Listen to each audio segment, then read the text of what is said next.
నమస్తే అంకుల్. నమస్కారం అండి. ఈ మధ్యన ఒక రిపోర్టర్ రైతుల దగ్గరికి వెళ్తే రైతులేమో మాకు పవన్ కళ్యాణ్ వాటర్ ఇచ్చిండు, రోడ్లు ఇచ్చాయని చెప్పి కొన్ని ప్రశంసలు అయితే కురిపించడం జరిగింది. దానికోసం మీరు ఏం చెప్తారు? నిజంగా ఇలాంటి నాయకుడు కదా ఉండాలి అని చెప్పి ప్రజలు అనుకుంటున్నారు.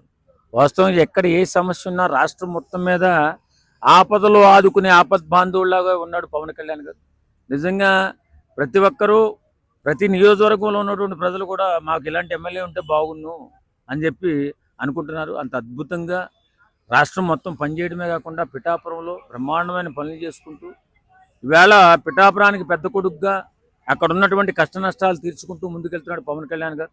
ఇలాంటి నాయకులు మనకి ఇంకా రావాలి. ఎందుకంటే ఇప్పుడున్నటువంటి స్వార్థ రాజకీయాలలో ఎవరి సంపాదన వాళ్ళు చూసుకుంటూ అక్రమంగా సంపాదించుకుంటూ ఏదో ₹1 ఖర్చు పెట్టామా, 100 కోట్లు దుబ్బేమా అనే ఆలోచనలో ఉన్నారు తప్ప నాయకులు ప్రజలకు సేవ చేద్దామనే నాయకుడు ఒక్కడు కనిపించట్లా.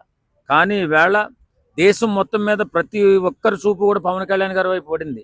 ఇతను కదా నాయకుడు, ఇది కదా నిజాయితీ అంటే ఇలా కదా పరిపాలన చేయాలి అని చెప్పి ప్రతి ఒక్కరూ చెప్పుకుంటూ పవన్ కళ్యాణ్ గారికి ఆయుష్ బాగుండాలని, ఆరోగ్యం బాగుండాలని, ఏదైనా చిన్న అనారోగ్యం వస్తే ప్రతి ఒక్కరూ కూడా వెళ్ళి దైవ ప్రార్థన చేస్తూ ఆయన కోసం పూజలు చేస్తున్నారంటే ఇలాంటి గొప్ప నాయకులు రావాలని కూడా అందరూ కోరుకుంటున్నారు.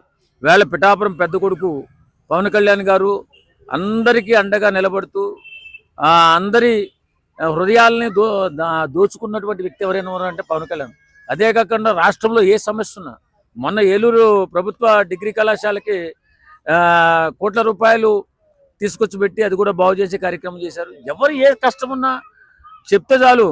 ఒకవేళ చంద్రబాబు నాయుడు గారి దృష్టికి వెళ్ళండి ఏమన్నా ఉంటే పవన్ కళ్యాణ్ దృష్టికి తీసుకెళ్తే వెంటనే చంద్రబాబు నాయుడు గారికి తెలియపరిచి అద్భుతంగా పనిచేయించి శభాష్ పవన్ కళ్యాణ్ అనిపించుకుంటున్నాడు. ఇలాంటి నాయకులు మనకి అన్ని జిల్లాల్లో అన్ని రాష్ట్రాల్లో ఉండాలి అని చెప్పి అందరూ కోరుకుంటున్నారండి. నిజాయితీ పనులు తక్కువైపోయారు. నిజాయితీగా ఉన్న పవన్ కళ్యాణ్ గారు అద్భుతంగా పనిచేసుకుంటూ వెళ్తున్నారు కాబట్టి ప్రతి ఒక్కరు కూడా ఆయన ఆశీర్వదిస్తున్నారు.